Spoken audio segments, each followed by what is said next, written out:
Nei. Rollemodellen vår kom jo når vi fikk en vekter på Romsås-senteret, som var pakistaner, Nemlig. som var noen år eldre enn oss, som hadde vært i Forsvaret med FN-tjeneste og alt. Kommer dit, får vekterkurs og alt, og begynner å jobbe der. Og det var liksom virkelig, Det da var vokste de, stort. det var sånn, yes, endelig noen sånne som oss, og det var jo på videregående, som klarer å oppnå noe sånt. Og det, da ble vi liksom sånn der, det, samme hva han sa, så følte vi og gjorde det, for vi ville ikke sette han i dårlig lys da.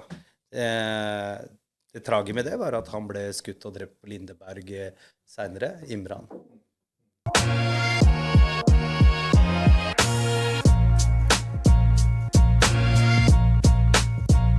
Velkommen til Generasjon Oss, Adnan. Hjertelig takk. Jeg merker at du har hektiske dager. Du klarte endelig å fange deg. Ja, takk for det. Det er, ja, dagene går unna, og som jeg pleier å si, døgnene begynner å få litt for få timer. Ja. Årets ildsjel for året 2024.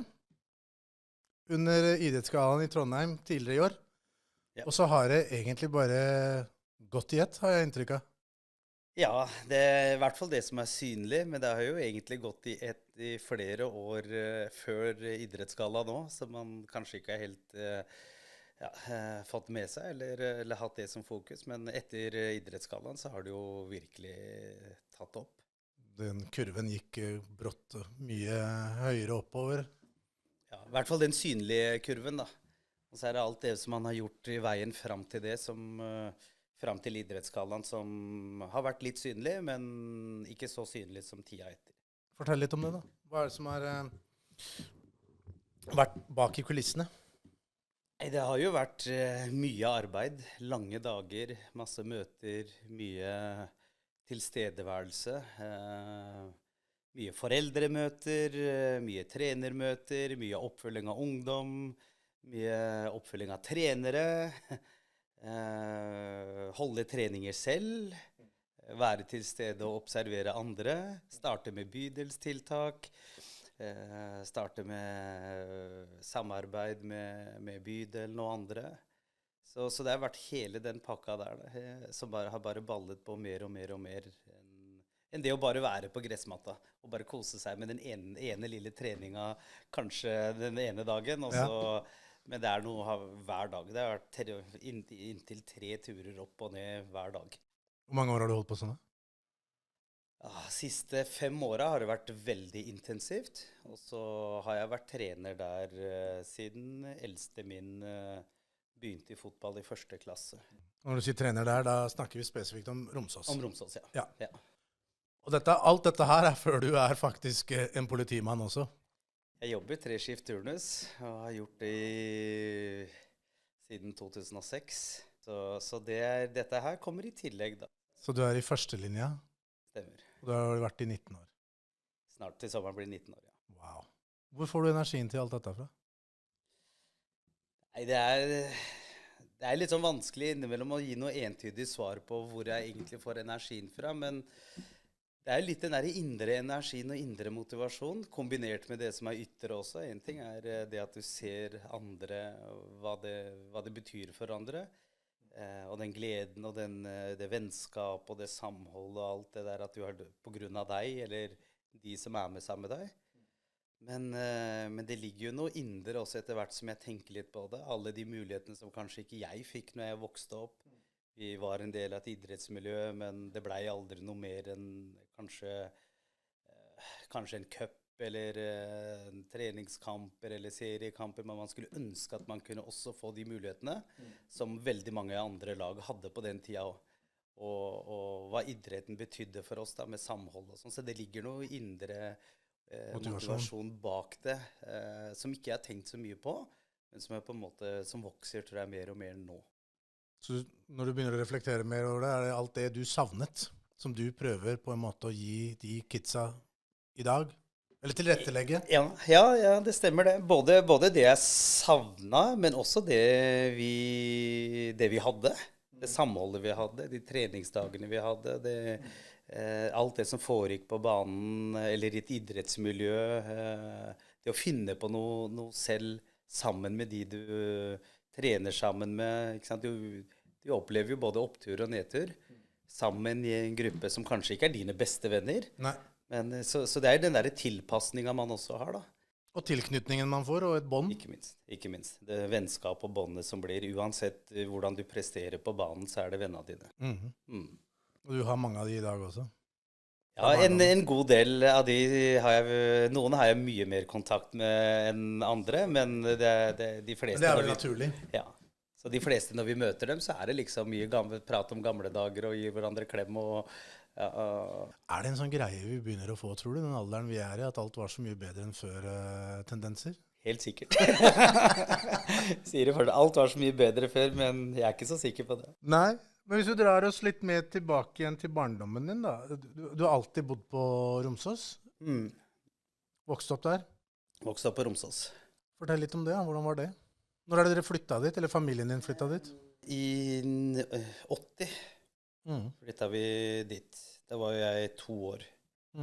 Så jeg kjenner jo egentlig ikke noe annet. Når jeg har tenkt litt på det i ettertid, hvordan oppveksten har vært, så har det nå vært litt annerledes enn det jeg har innbilt meg. Okay. Jeg har jo innbilt meg at vi har hatt veldig fint og perfekt oppvekst, og det er vennskap, og altså det står jo veldig sterkt. Og så har man ikke klart å se seg selv før i ettertid at hva er det som egentlig, vi befant oss i noe som til tider var ganske ekstremt. Hva tenker du på da? Vi har jo vokst opp med rasismegenerasjon. Når vi var små, vi tørte jo ikke å gå ned innom godteributikken som liten gutt og kjøpe, for da så var de riktige gutta der, så fikk man jo juling.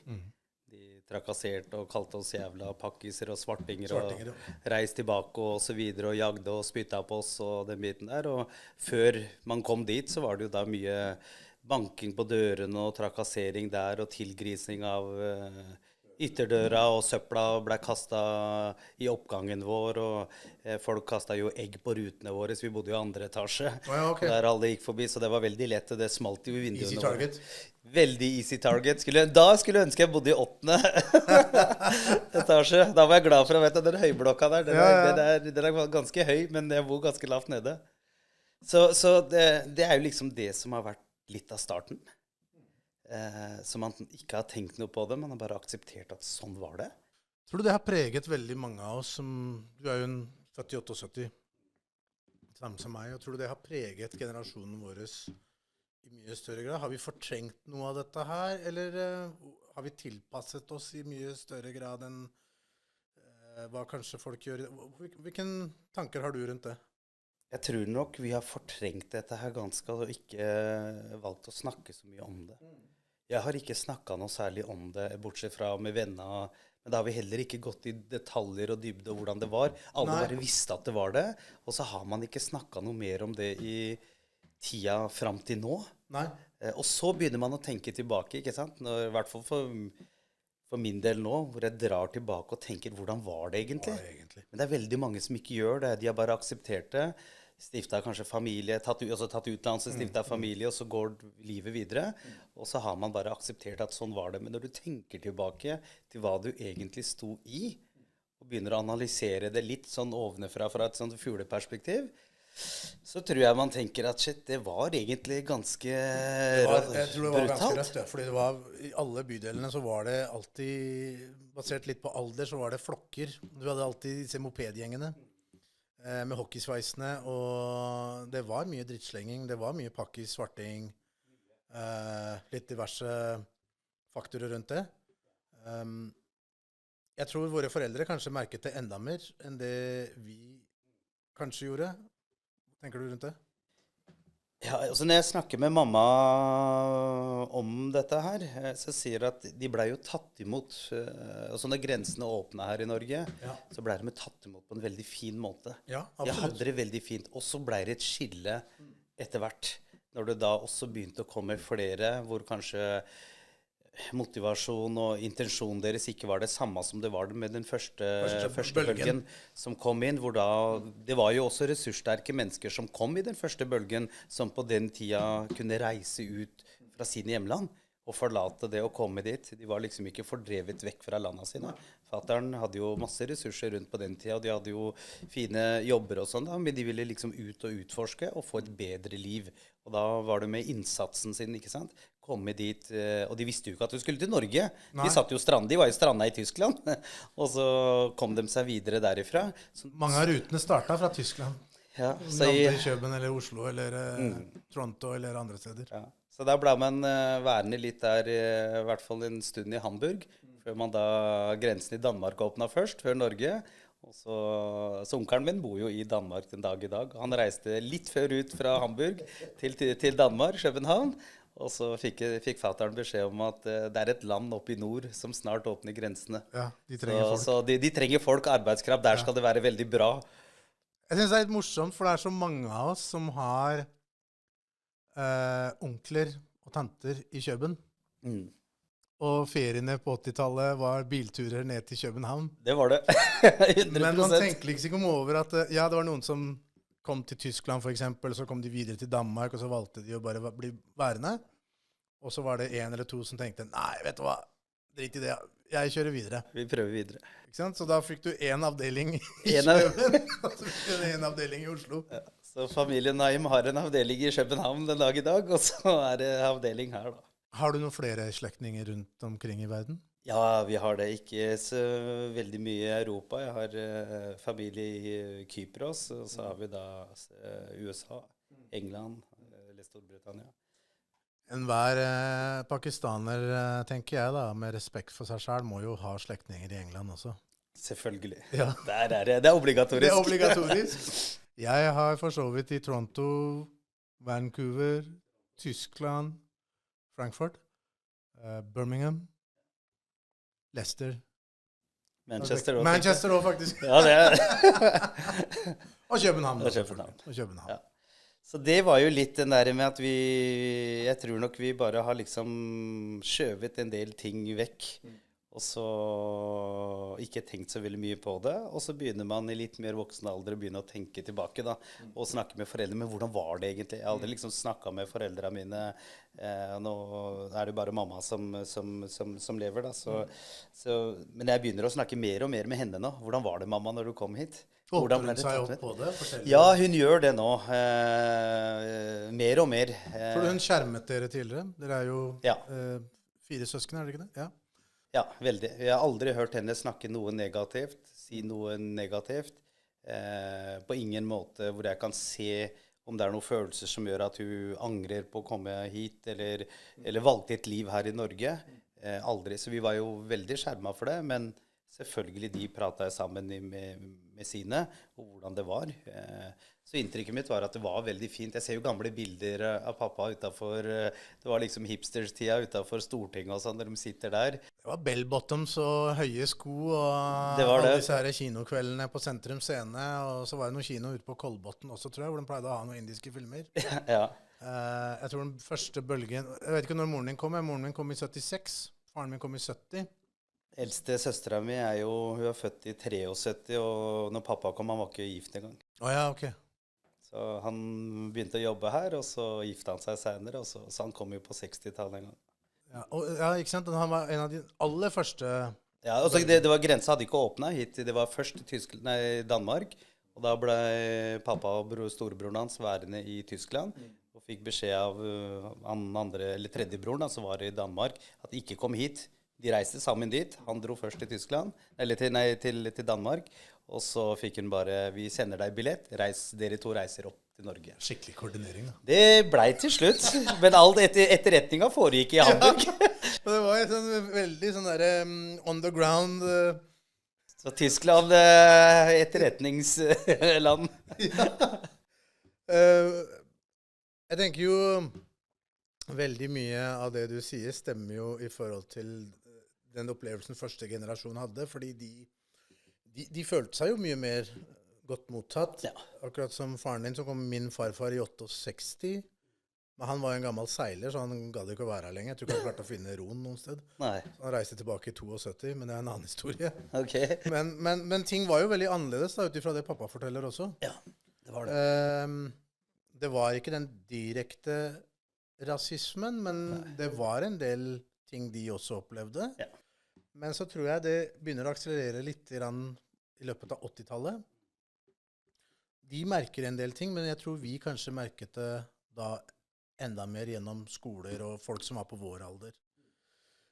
Hvordan tror du det da begynte å prege alle de som var, la oss si på Romsås, da du sa at du var vel aktiv i fotballen da også, fra ung alder, eller? Ja, jeg begynte, når jeg gikk i første klasse, begynte jeg med fotball. Altså til å begynne med så var vi jo veldig få av oss. Det var jo bare meg og en utenlands til, som er bestevennen min, Kenneth, som gikk i klassen. Ellers så var det jo ikke noe utenlandske, det var 2 jenter som var der. Så vi var jo i undertall på barneskolen. Men når vi kom til ungdomsskolen, så møttes jo flere skoler sammen. Og da var det flere av oss, og vi identifiserte oss med en gang da. Ja, man med hverandre, fant hverandre. Og det er jo litt sånn som man snakker om det med tilhørighet og samhold, da, at alene så er det ikke verdt så veldig mye. Nei. Det er sånn der, du må bare akseptere det. Og så kom det til et punkt hvor vi ble litt flere av oss. Og da var det sånn, ok, hittil så er det andre som har dominert. Nå skal du ikke få lov til det. Power in numbers. Da ble det litt sånn der at da kunne vi prøve å svare litt imot og stille opp og begynne å snu den mynten da.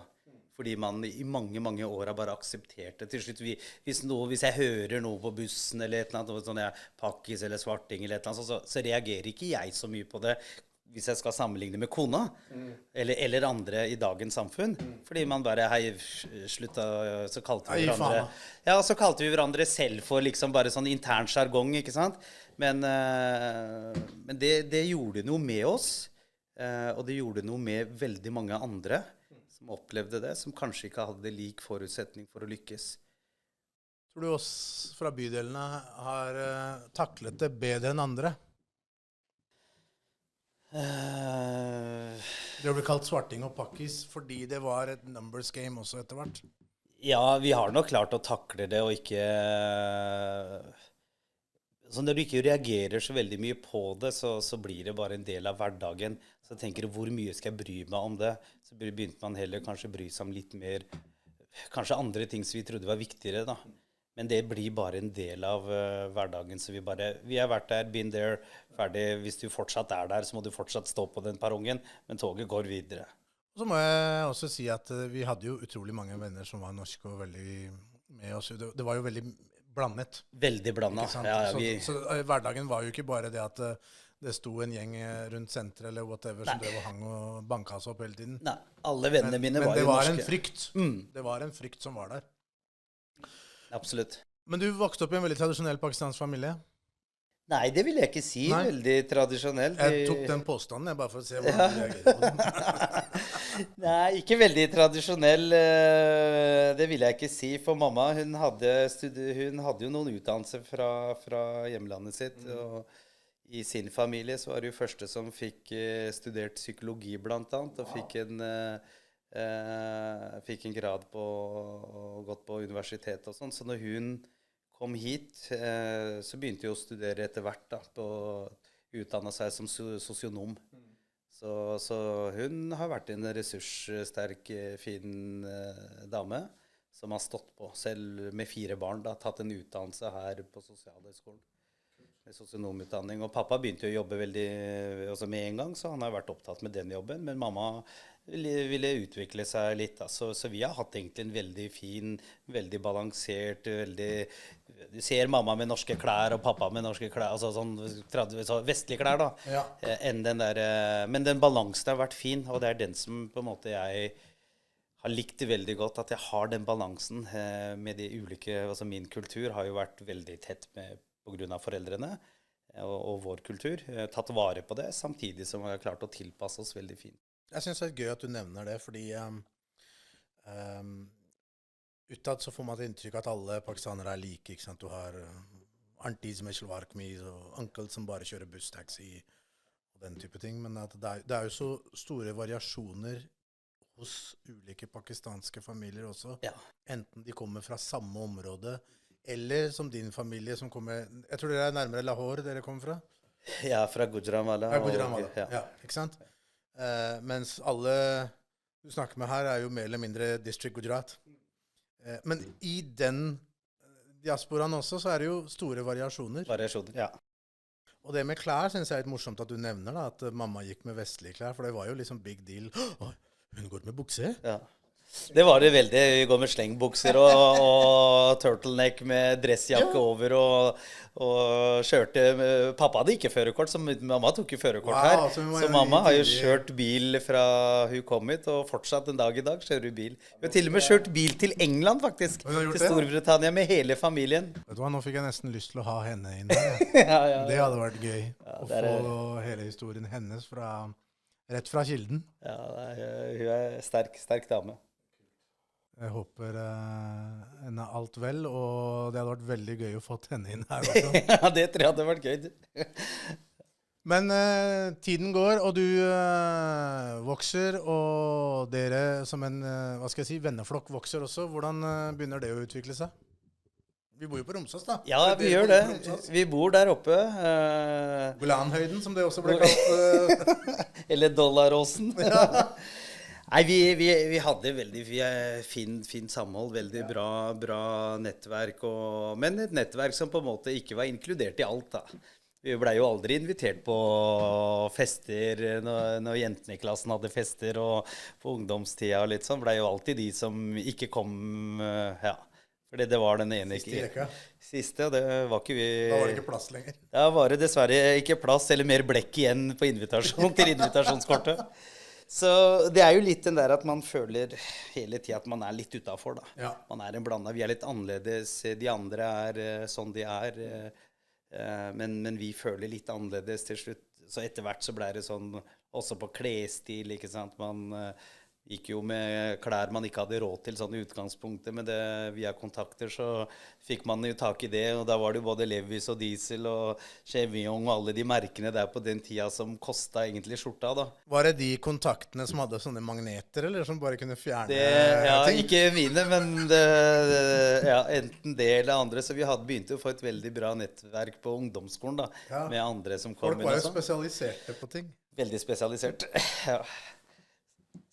Dette med klær og synlig, markører, rett og slett. Hvor tror du den inspirasjonen kom fra? Det kom jo... For det skulle jo være de samme merkene som alle andre hadde. Ja. Jeg tror kombinasjonen ble annerledes. Kombinasjonen blir annerledes. Og så var det jo... Når man ser det i kontekst av hvilket miljø man var i, det var et veldig fint, bra skatemiljø blant annet. Ja. Så da kjørte man jo litt egne, de gutta kjørte jo egne, de som var aktive på det, og med de skaterantrekk og utseende, så for å på en måte sammenligne, jeg var jo ikke noen skater, men for å på en måte være litt homogent med dem, så begynte man å gå med litt klær, litt baggy klær selv, og musikken ble en naturlig del, ikke sant, og hiphopen, det var jo selvfølgelig litt rock og litt sånn metal, og litt sånn sjangeren, men musikken har jo vært en stor del av oss da. Tror du, jeg opplever nå i dag at jeg veldig sånn altetende når det kommer til musikk. Jeg kan høre på alt mulig rart, men man faller hele tiden tilbake igjen på veldig mye rapmusikk. 80-90-talls, frem til 2005 vil jeg si. Ja. Etter det så begynner det å dabbe litt da for min del. Hva var din greie, og crewet ditt sin greie? Altså, jeg personlig jo veldig glad i musikk. Søstera mi, hun hørte jo på, Else-søstera mi, hørte jo på all slags musikk. Hun elsker jo alt fra Madonna til Cyndi Lauper, til Bon Jovi, til Duran Duran, til A-ha, og alt det der som har vokst opp med fra hele 80-tallet. Hele der på kassett. Ja. Så vi stjal jo kassettene hennes for å høre på det, så vi startet med det da. Og så etter hvert så begynte man jo på 90-tallet å høre mye på hiphop da. Før det også, men på 90-tallet så var jo da det var liksom det som var alt fra Wu-Tang til Dr. Dre og Snoop Dogg og alt det som kommer etter hvert da med det hiphop-bølgen. Så hverdagen vår gikk jo bare ned og kjøpe musikk og platekompani og så vi hørte jo alt fra NWA, Public Enemy og hele den pakka der. Og vi hadde veldig mye, en bestevenn min, han var jo veldig interessert i musikk før han begynte på ungdomsskolen. Og på ungdomsskolen så kom jo også Don Martin inn i bildet, for han jo vokst opp og gått i klassen Riktig, vår. riktig. Så da var jo da også den musikken via han, ikke sant, var det naturlig. Så han hadde vel mer tilgang til ting dere kanskje... Ja, men vi alle, vi hadde et fellesnevner, da det var liksom musikk og den kulturen, og den hiphop-kulturen som vi levde veldig inn i. Og etter hvert så ble det jo da filmer, hiphop-filmer, som vi så på, som også går ut på samhold, tilhørighet, vokse opp i elendige nabolag, vilkår, som vi klarte å identifisere oss selv veldig med da. I hvert fall oppi huet vårt. Jo, men jeg tror det en fellesnevner som går igjen for de fleste i Groruddalen, at det var en stor påvirkningskraft. Ja. Fordi jeg tror ikke man hadde de forbildene. Jeg hadde jo Abbas her for noen uker siden, og han sa jo det at man hadde jo liksom ikke de forbildene som var relevante for oss. Så man begynte å finne forbilder i musikk eller film, serier, whatever. Ja. Det noen gangsterfilmer du har som favoritter fortsatt? Nei, jeg har jo mange. Jeg elsker jo de der gamle filmene, Menace to Society, ja. Boys in the Hood. Boys in the Hood 100%. New Jack City. 100% hjerte.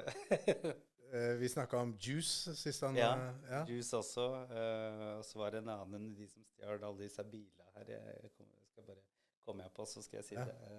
Nei, så det var jo en veldig stor del av å vokse opp og se disse filmene sammen da. Ja. Fordi Heat var jo, ja, de kom jo... Det var en annen crew i Groruddalen som ble veldig inspirert av det. Det ble veldig inspirert av dem. Det holdt jo til ikke så langt til det her. Ja. Nei, så det var det jo, men, ikke sant? Men når du ser tilbake da, ikke sant? Når vi vokser opp, når vi bitte små, ikke sant? Det jo mye... Altså folk fra vanskelige, eller fra dårlige økonomiske levekår. Mye kommunale leiligheter der. Hele senteret var jo kommunalt der.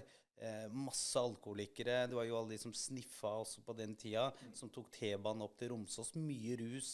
Du kunne bare gå i skogen der, så fant du nåler og gamle nedlagte trehytter hvor folk satt og ikke sant? Så det ble en veldig sånn naturlig del. Når vi så på filmer folk som var heroinister og kjørte sprøyter og sånn, så visste vi liksom at ok, det er ikke noe vi bare... Det var ikke noe unikt. Nei, det er ikke noe unikt. Det er ikke noe vi bare ser på filmen her, for det foregår rett utenfor her. Slagsmål, ikke sant? Ja. Når disse braka sammen på grunn av det dårlige stoff, eller at de ikke fikk sniffa en dag, så var det jo slagsmål og blod på fortau og sånn, og det var sånn, åja, det er ikke så ulikt her. Tenk deg det, man blir litt sånn der nummen. Ja. Det er ikke noe big deal, liksom. Det er ikke noe big deal. Fordi du lever det som på film, det lever du i virkeligheten. Ja. Kanskje ikke så ekstremt, da, sånn som det var i amerikansk målestokk, men i forhold til å være Norge, så var det fortsatt ekstremt nok, da. Ja, det vil jeg si. Spesielt når du hadde utgangspunkt med Romsåsdrapet i tillegg, når vi var små, ikke sant? Ja, for nå vi 1988, cirka. Ja, 86 og 86-88 mellom der. Ja, et sted mellom der. Ja, så når du har det, 88 tror jeg kanskje var nærmere. Når du har det, når du vokser opp i tillegg, at det var jo drap her borte, så det gjenger her, det liksom, ting ikke bra. Nei, fordi det jo da man begynner virkelig å få de på radaren. Og hvordan var det for dere som da, for alle steder hadde jo lommer med vennegjenger, og det fløyt jo litt over i hverandre i forhold til andre bydeler, man ble kjent med folk. Ja. Havna du aldri i noe sånt da? Vi var vel stort sett overalt, i hvert fall når vi var på ungdomsskolen. En ting jo liksom tida frem til da, men etter det så det spenninga. Han ene vennen min hadde jo veldig mange venner overalt, for han hadde jo eldre brødre som pakistanere, så han kjente jo folk via brødrene sine da. Det blir jo 2 ulike nettverk for begge brødrene, så overalt i byen, om vi dro på Grünerløkka, om vi dro til Tøyen, sammen som 14-åringer, 15-åringer, om vi dro til Furuset her, om vi dro til Stovner og møtte der. Første gang jeg møtte noen av de Stovner-gutta, og ikke minst Mikro, som ble drept senere. Det var jo liksom når vi var unge gutter i 7. klasse da. Da var det første gang bare, vi stikker dit og hilser på Stovner-gutta. Og så var vi sammen med dem da. Var det stas? Det var veldig stas, det var veldig spennende. Og så var det litt sånn der at man klarte å gjenkjenne seg litt selv, fordi de også var i litt den samme situasjon. Ja. Vokser opp med det som de annerledes. Det få utlendinger blant noen hvite som også allierer seg med oss, som på en måte veldig trofaste og det liksom som brødre de også, da. Og så var de litt eldre og hadde litt mer erfaring, så de kunne guide litt mer. Guide, fortelle litt, og så var det veldig trygghet for oss å bli kjent med andre som var litt eldre også, for da var det ingen som ville røre oss. Røre deg, ja. Eller dere. Ja. Selv om ikke jeg, som sagt, hadde noe. Jeg var jo bare sånn Hang around. Go happy, liksom, Ja. etter det. Men når man henger sammen i et sånt klikk og miljø og vil møte andre, eller bli utsatt, noen løper etter deg, sånn som vi hadde på Rommen, fikk vi jo folk etter oss og kalte oss jævla svartinger, var mye rasisme i industriområdet der, og kjørte etter oss, og vi løper jo for livet. Da er det veldig gøy, og så trygt for oss da, å ha den venner backupen. eller andre, så vi vet at, vet du hva, det er et godt stykke dit, men hvis du løper dit, så vet vi at Stovner-gutta er der, eller at Høybråten-gutta er der, eller at Furuset, det er ikke langt hit, vi løper dit, der vil vi møte våre som alltid vil komme til å støtte oss. Ja, for du kunne ikke sende en tekstmelding eller en snap? Nei, telefonen var jo Du digitale kunne ikke verden. løpe inn i de der røde telefonboksene. Der- Hallo? Da måtte du kunne noen triks for å mynter hadde vi heller ikke. Mynter hadde man heller ikke. Nei. Så da var det egentlig løpe for livet, noen av de gangene. Men tenker du noen ganger, Edna, at selv om man ikke kanskje var direkte tilknyttet noen gjenger eller var kriminell, men at man får et mindset etter hvert, Ja. selv om man er en legit person, men at du får et criminal mindset. Du får nok det. Og det trenger ikke alltid være, jeg vet det høres negativt ut, men at du blir så street smart på en måte. Ja. Gjort noen Ja. refleksjoner rundt det, at man blir litt sånn Ja, altså preget av omgivelsene sine. Ja, man gjør det, og så begynner jo andres syn på deg begynner å endre seg Endre seg litt. De ser at man henger på senteret, de ser at man er rundt omkring, man er mye aktiv ute. Ja, vi drev fortsatt med fotball og idrett, men alt annet fritid gikk jo til å gjøre andre ting. Så var det selvfølgelig fokus på skole, og for hjemmefra var det sånn der, vi hadde jo ikke samvittighet til å droppe skolen. For det er sånn, foreldre ville vi ikke skuffe, for mamma og pappa var jo hardt arbeidende. Så det å prøve å finne en balanse i den hverdagen hvor du tenker at shit, hvis det skjer noe, så må jeg kunne klare å stå opp mot det også. Det er jo det som gjør, fordi man hele barndommen har blitt jagd og trakassert, og folk har prøvd seg hele tiden. Så tenker du at hvis noe tilsvarende skjer nå, det skal de ikke få lov til. Uten konsekvenser da. Tror du vi levde veldig dobbeltliv? 100%. Fordi det var fortsatt den der med at du skal gjøre lekser, Ja. skole, ja. Og så var det faenskap ute. Samtidig så var det sånn, der kommer det en eller annen Uncle G, eller som du må passer ikke på. se at du må passe på litt, og Nei, jeg måtte gjemme meg. du må under gjemme trappa, seg liksom. nesten, og hvis de sier fra til pappa eller mamma, så blir det et helvete når man kommer hjem. Eller bare at du ble sett sammen med norske jenter. Det var sånn der, han har begynt å henge med norske jenter.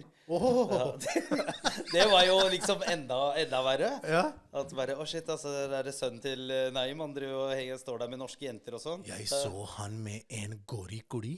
Ja, da ringte de hjem og sa at sønnen din han ble sett sammen med en jente og sånn. Det er ikke bra. Tenkte jeg det, ja. Det er ikke så bra. Jeg tror det var sånn i mange år. Heldigvis så tror jeg det har begynt å... Jeg håper og tror, det er sånn jeg opplever det i hvert fall, at det har begynt å bli bedre. Ja. Men det var veldig sånn tystere nesten overalt. Ja, det var det, for det var øyne overalt. Ja. Veggene Onkel og aunties som var snitches. Ja. De snitcha, og så ble vi kalt for snitch. Og så ble vi kalt for snitch. Ja, men kult. Noe av dette vennskapet, det følger med deg, og av en eller annen merkelig grunn så kommer du inn på et spor. Hvis du tar hele den konteksten vi har vært igjennom nå, hva er det som får deg til å søke på Politihøgskolen?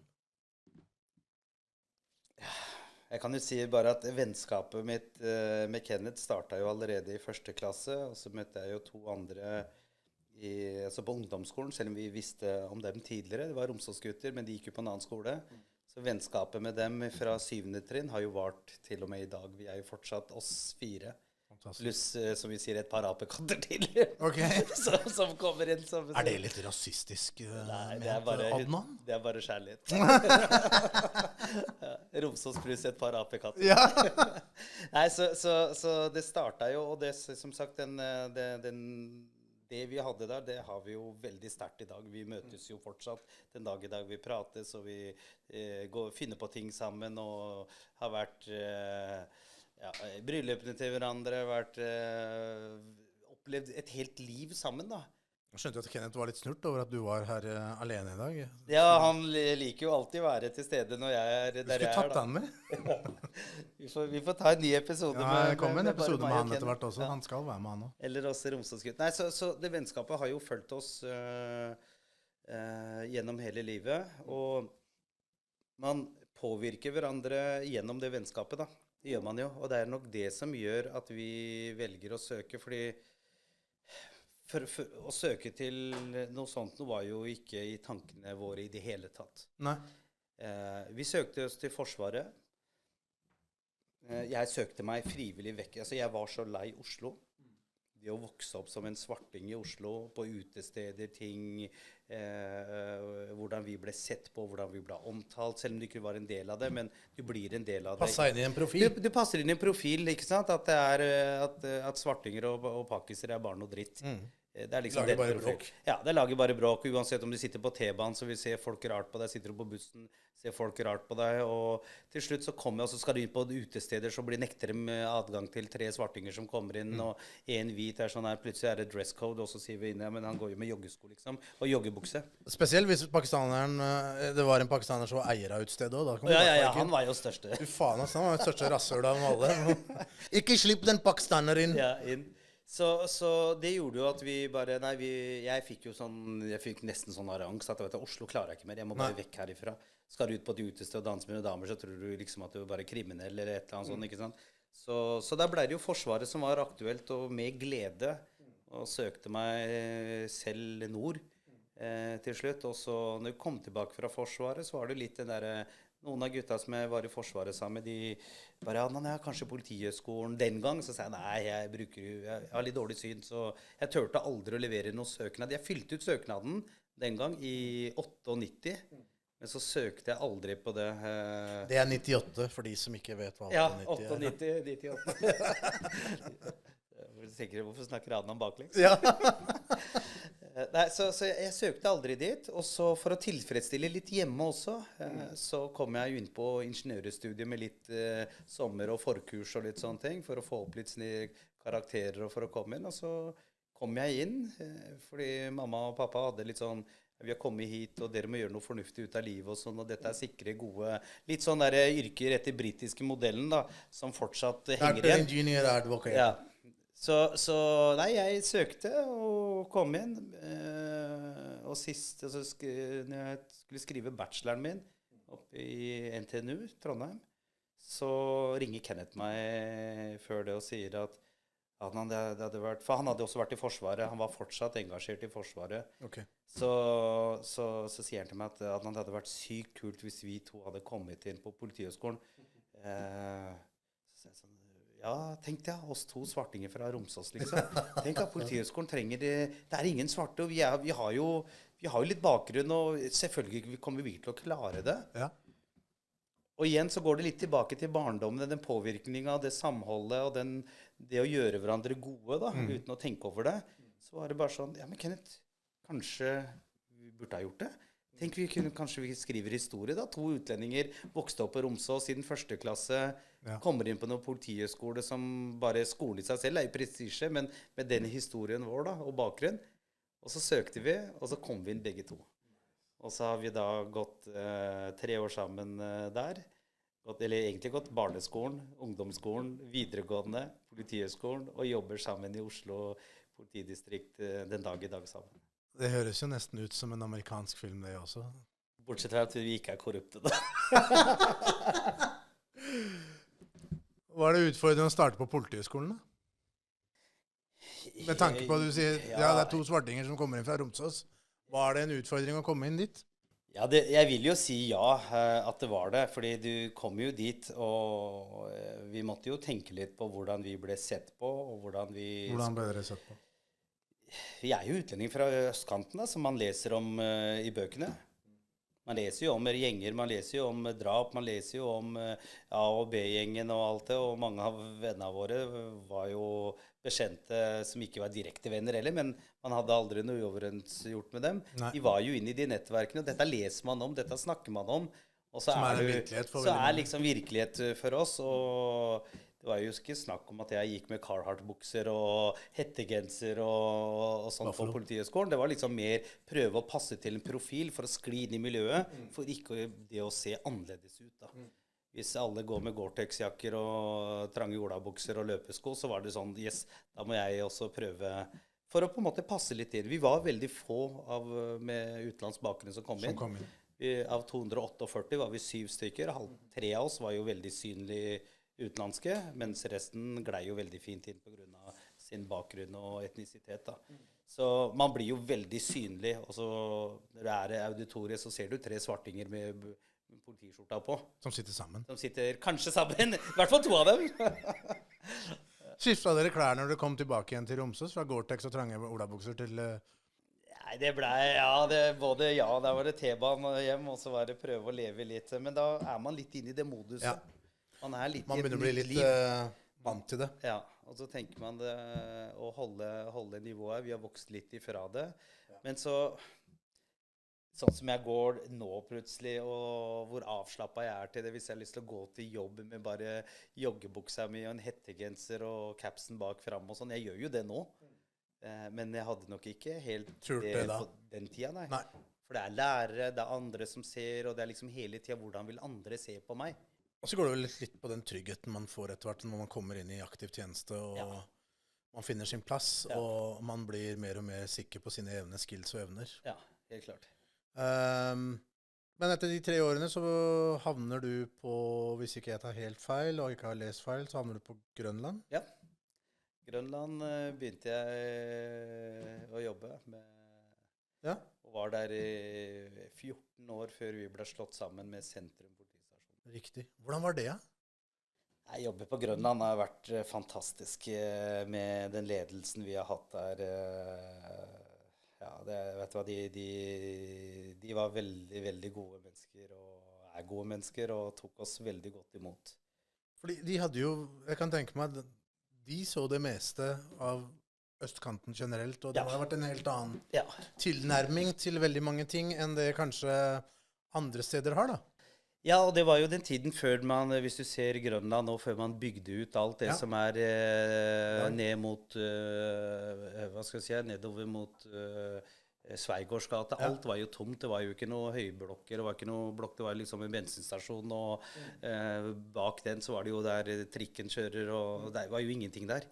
Samme med liksom bortom mot Jernbanetorg og gamle trafikkmaskinen der, det var jo liksom ingenting. Så alt det gamle Grønland og gamlebyen, det var liksom det som var altså, området vårt å jobbe i, og da møter du jo, ja, Mye karakterer der du også. møter, det kan du si, mange heldige vinnere. Stoppet dere mye borte på den der bensinstasjonen som var Statoilen, Det var som var på Tøyenbekken? Ja, det var jo vår bensinstasjon. da, Og det var som vi- deres, ja? Jeg trodde det var veldig mange andre som hadde som sin bensinstasjon. Neida, Jo, men det ble sånn naturlig holdeplass. Fordi Ja. jeg husker også når man har vært ute på byen og sånt, stakk man innom der. Og da var det ikke så veldig unormalt å se noen patruljebiler som også sto der. Og de ga oss stygge blikk, og vi ga dem stygge blikk. Men det var alltid en edru sjåfør, holdt jeg på å si. Ikke det at jeg drikker, da. Men, Nei. men det var jo en litt annerledes tid. Ja, det var det. Det var veldig annerledes, og jeg ble tatt veldig godt imot av kollegaene der. Men samtidig så er det like sånn du skal vise at du duger. Jeg er ikke der på bare fordi jeg har det utseendet, man vil ikke være den. Så jeg var ganske bevisst på det, at når jeg først skal dit, så skal jeg komme dit fordi jeg er god. Fordi jeg er flink, og at jeg selvfølgelig nyutdannet er begrenset hvor flink du skal være, men du har i hvert fall potensialet til å bli flinkere og lære å utvikle deg. Så det var det jeg begynte med, og hadde jeg ikke trivdes der, så hadde jeg ikke jobbet med dette her i snart 19 år. Var det noen leder eller kollega eller noen andre som tok deg litt under vingene sine? Som du så litt opp til, eller ble litt inspirert av, eller? Stasjonssjefen der, Kåre Stølen, må jeg jo fremheve. Ok. Ja, altså avsnittslederne mine var jo fantastiske, men stasjonssjefen vår, Kåre Stølen, Jeg håper han får høre dette her. Du får dele dette her med han. Share. Så det har vært en fantastisk mann som har virkelig tatt, ikke bare meg, men alle sine ansatte under og stiller opp og bryr seg virkelig i en så stor organisasjon. Det alltid, både han og ordenssjefen vår, det var liksom de første som vi møtte i døra når vi kom på jobb på morgenen. Når vi dro fra jobben, så var de siste. De spiste lunsj med oss, de visste om familie og barn og kunne navn på dem. Og det var sånn der stor, fin sånn der familie som var veldig stort på den tida. Det var veldig mange som jobbet der. Og de visste hvem de hadde med, og hvis det var et eller annet som dukket opp på noe kritikk, så var de og stilte i ryggen og var alltid med. Så jeg følte den tryggheten med dem. Hvis det var hendelser, ting, så visste jeg at stasjonssjefen og ledelsen, den støtter deg. Ja. De på fornavn med alle sine ansatte og vet hvem kona og ungene, og hvordan går det, og det respektfullt, altså. Ja, for det gir jo en helt annen relasjon, både til jobben, til nærmeste ledere, til sjefene, og det at du blir sett. Ja. Sett for det, hvem jeg er. Ja. Så man kanskje... Det må jo gi en, hva skal jeg si, en drive inn i deg også, da. Og det gjorde det også, det å få muligheten til å gjøre ting underveis på jobben også, og utvikle seg. Vi hadde jo en følelse at alle hadde liksom sett gjennom oppvekst og alt veldig annerledes på oss da. Alle var samme hvor vi dro, om vi dro til utesteder, om vi dro til Sandvika, eller om vi dro til Ski, så var det liksom alltid det der stempelet, der kommer driten. Og det var sånn jeg følte hele tiden. Hvis jeg skulle med ære? Ja, med ære, med stolthet, men der kom dritten, liksom. Der kommer det utlendinger igjen, da. Skulle vi dra ute på Checkpoint Charlie, eller skulle vi dra ut på East Point, og så visste man sånn, der kommer utlendingene, nå blir det sikkert bråk. Vi ville jo bare være der for å ha det gøy. Men det var ikke så veldig gøy det heller, når man enten blir bare avstengt i døra, og folk ser litt rart på deg, og litt sånn. Så hele tiden har man følt at man har vært annerledes i flere settinger. Ikke bare liksom på hjemmebane, men også på bortebane. På jobb også. Ja. Så når jeg kommer dit og blir tatt imot, og man blir sett som Adnan, og ikke... Inkludert, rett og slett. Ja, og ikke sant? Inkludert, får den tryggheten til å utvikle seg, får muligheter til å ta kurs og utvikle deg på operative ting.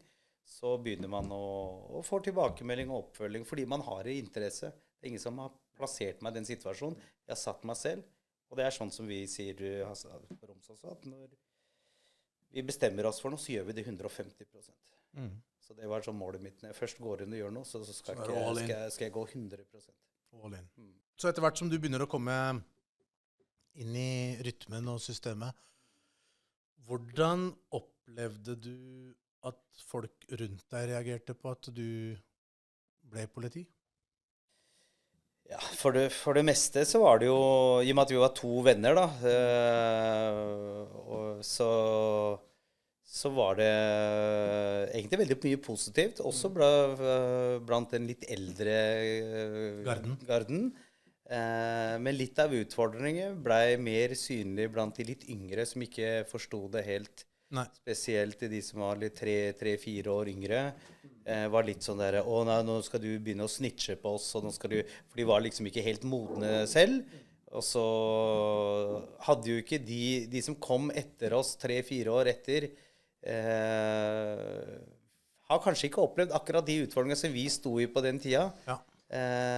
Så det var noen som hadde reagert, og fy faen, hvorfor skal det, og var litt sånn ufine og litt sånn. Så sa jeg, nei, men vi får bare sørge for at ikke vi havner i en situasjon hvor det blir et tema, sa jeg. Så sa at jeg gjør en jobb, jeg prøver å gjøre ærlig, jeg Romsåsgutt, jeg også, og man blir litt eldre, så får håpe at, så jeg var bare sånn, jeg vet hva, jeg bryr meg ikke om dem, fordi vi har den selvtilliten, vi har den ryggraden, at det vi gjør vi med stolthet, uansett hva det Det var ikke sånn at jeg måtte gjemme meg, eller være redd for å fortelle at jeg ble det. Så blant mine nærmeste, selvfølgelig, vi var jo 2 av 4 som ble det, og de andre gutta var egentlig veldig positive. De syntes det var veldig kult, og veldig bare prestisje det at noen fra slummen med sånne som oss klarte å bli det. Og kødda mye med at vi skulle bli korrupte politifolk og litt den biten her. Men jeg husker jeg merket veldig godt, fordi broren min er jo 81-generasjon, 3 år yngre. Det var litt sånn under der og litt sånn hvor en del av den generasjonen kanskje ikke kom så veldig heldig ut da. Det Ok. viste seg etterpå at det var jo ikke det, kom jo ikke så veldig heldig ut. Nei. Så det var nok litt sånn der Tenker du i forhold til utdanning og ja, bare sånn generelt. Det ble mer og mer rus, og det ble noen episoder, og det har vært noe knivstikking, og det har vært noe drap, og så har det folk litt lettere for å havne i feil miljøer, kanskje? Ja, jeg tror det ble lettere for de som kom litt etter oss, enn vi som sto mye mer stødig i det, da. Selv om kanskje forutsetningen for oss var også mye det samme. Men vi så det som var litt tidligere også, ikke sant? Det som var oppover også. Og står veldig mye tettere med foreldregenerasjonen, og det som skjer med dem og oss veldig tidlig. Så jeg tror, hvis du spør broren min, så har han en annen opplevelse av oppveksten enn det jeg har. Fordi det skjer jo en del ting etter deg 3 år i tid, 4 år i tid. Jeg tror vi klarte å skille de rollene våre ute og hjemme veldig klart, Ja. uten å bli forvirret av det, tror jeg. Ja, Vi var litt mer bevisste på det. ja. Hjemme er vi sånn, ute er vi Ute sånn, er vi sånn. og så var man innom et eller annet, og så gikk man ut og videre i livet sitt. Men så tror jeg de rammene rundt ble etablert, slik at de som kommer da 3-4 år etter, de blir sittende fast i den hengemyra. Det tror jeg også har vært litt, når jeg tenker at man blir sittende litt der, og kommer seg Litt ikke lengre videre. Ja. periode. Ja. Og så er det, som jeg sa litt sånn innledningsvis, det der med tidligere i dag, at det samholdet, den positive påvirkningen, det drivet som var der. Vi vokste jo opp med actionfilm, vi vokste jo opp med liksom, ting som på en måte vi må hele tiden prestere. Alle hadde lyst til å dra og krige, for vi vokste opp i krigsfilmer, og Rambo, altså vi var sånn der, Arnold-filmer. ja, og den spenningen der med kamp, alt dette her trigget oss til å prøve noe nytt i den retningen. Bare forsvaret, ja, det blir gøy, da skal vi liksom ta på oss pannebånd og singlet og løpe. Ja, for jeg tenker, den tiden var jo Bosnia når du skulle inn i forsvaret. Da var jo det kjempestort. Ja, på Og 90. jeg tror de hadde startet da med Telemarksbataljonen også, og veldig mange ville jo inn dit også. Og vi hadde jo, og det var jo litt sånn som vi har nevnt tidligere, noen av rollemodellene våre som når vi vokste opp med, folk sier jo at men dere hadde jo en politipost. Og vi bare, ja, det var jo veldig hyggelige folk, de som jobbet der, men rollemodellene var jo ikke det. Rollemodellen vår kom jo når vi fikk en vekter på Romsås-senteret, som var pakistaner, som var noen år eldre enn oss, som hadde vært i forsvaret med FN-tjeneste og alt, kommer dit, får vekterkurs og alt, og begynner å jobbe der. Og det var liksom virkelig, da vokste det var sånn, yes, endelig noen sånne som oss, og det var jo på videregående, som klarer å oppnå noe sånt. Og da ble vi liksom sånn der, samme hva han sa, så følte vi og gjorde det, for vi ville ikke sette han i dårlig lys da. Det tragiske med det var at han ble skutt og drept på Lindeberg senere, Imran. Vi snakket om det i episoden med Abbas også. Og det var jo en som vi hadde veldig høy tillit til. Han var min bestevenn. Han hadde jo vært på Hajj sammen med pappa, han og pappaen hans. Ja, riktig. Det var første gang pappa dro dit. Hajj-brødre? Så da, ja, ikke på meg da, men når pappa ble med... faren hans og faren din, så var de Hajj-brødre. Så pappa bare, ja, men det er jo sønnen til Elai. Så da var det sånn der, yes, ass, hvis noen lykkes med den bakgrunnen her i Groruddalen, og kan gjøre og komme godt ut med den, og han var jo helt for oss. Og når han forsvant, så var det bare sånn der, ja, vi er ikke verdt det. Jeg tror det kom som et sjokk for veldig mange på den tiden. Veldig mange av oss gikk på videregående da, og jeg husker når man hadde janazaen hans på... Ja, vi var der, vi. Eller Sunnet. Jeg tror ikke det var så mange eldre folk der som det var unge folk. Fra alle bydelene, og det var så trist. Ja. Det var vondt. Ja, det var veldig vondt. Og da blir det jo litt sånn at vi som opplever det, vi har noen rollemodell, han har klart å lykkes, så tenker vi sånn, vet du, tenk hvor stolt, hvis vi klarer å oppleve noe sånt nå, vi har jo også vært spenningssøkende i vår oppvekst, og så var det litt sånn der, men det politiet, jeg skal vise dem, vi duger til det vi også. Og så har det siden da bare den indre motivasjonen til å gjøre ting, bare vokst da. Det er jo litt sånn som man snakker om nå, ikke sant? Vi skal ha forbilder ute. Og sånn. Hva er forbildene til unga nå, da? Det stiller jeg spørsmål til. Hva er forbildene? Er det de som løper Sånn på som deg. banen, eller Ja, det håper jeg kanskje noen tar noe lærdom av, kan kanskje motivere. Men jeg bare stiller ofte spørsmål, hva er motivasjon og forbilder til barna nå? Er det det som tikker opp på TikTok og Insta og storyene deres hele tiden, hvor det er bare penger og fame og Overfladiske. modeller og Lamborghinier, og du bare, ikke sant? Er du fotballstjerne, så skal du alltid være sammen, ikke sant? Det har blitt så synlig når vi vokste opp. Telefonen kom jo når jeg var i Forsvaret. Så vi har jo levd veldig sånn der, du må være der for å oppleve det. Har du lyst til å bråke med noen, så må du fysisk være der, og det er ikke så kult. Du slengte ikke dritt over snapper. Nei, de gjorde ikke det. Og så er vi den generasjonen som husk at vi gikk fra det analoge til det digitale. Så det pårykket oss på en helt annen måte. Vi ble ikke noe dummere eller dårligere enn den yngre generasjonen. Nei, Jeg tror vi klarer å switche mellom de to tingene på en veldig bra måte. Så, ja. Nå var det kanskje en liten avsporing, da, men det er liksom det er det som gjør at man kommer dit og vil prestere, da. Også i yrket mitt. Når jeg kommer dit, tenkte jeg, vet du hva, vi må vise at folk må bli stolte av oss også. Og så vil jeg bli god i faget mitt. Og de menneskene jeg jobbet med på Grønland og på avsnittet mitt og på generelt på avdelingen, det er fantastiske, tok deg veldig godt imot.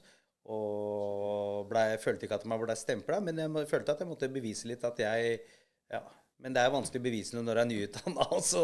Men tror du, i og med at dere startet på det tidspunktet, det var vel allerede noen pakistanere som var der, eller folk med utenlandsk bakgrunn, noen var der. At dere banet litt veien da, for andre etter hvert, at... Ja, jeg skulle jo ønske å si at ja, det kan være frem til at jeg får jobb, at vet du, vi har jo fått noen, og så får vi noen flere, men så vil ikke jeg at jeg skal sammenlignes med han andre eller han eller noe sånt, bare fordi jeg har samme hudfarge, eller at jeg har den etnisiteten, for vi gjør jo ikke det med nordmenn når de begynner. Vi sammenligner ikke med Arne med Joakim, og ikke sant, det er sånn at nei, men jeg skal ikke sammenlignes med han. Hvordan han er, jeg blanke egentlig i. Jeg skal stå for den jeg er. Og da må du evaluere meg. Og jeg tror kanskje noen måler deg veldig opp imot hvordan de andre var. Og noe var jo skivebom også. Og jeg ville ikke identifisere meg med dem i det hele tatt. Jeg ville være meg. Du var veldig bevisst på det. Ja, jeg var veldig bevisst på at jeg er meg, og jeg skal være meg. Representere deg selv. Ja. Jeg skal være god fordi jeg er den jeg er, og ikke fordi at det er noen andre som har vært god før meg. Så det har vært mitt, og jeg har fått lov til å holde på. Og det som er litt synd, er at flere og flere av de som begynner og er førstelinje, de forsvinner jo veldig fort også. Hva er årsaken til det, tror du? Jeg tror kanskje noen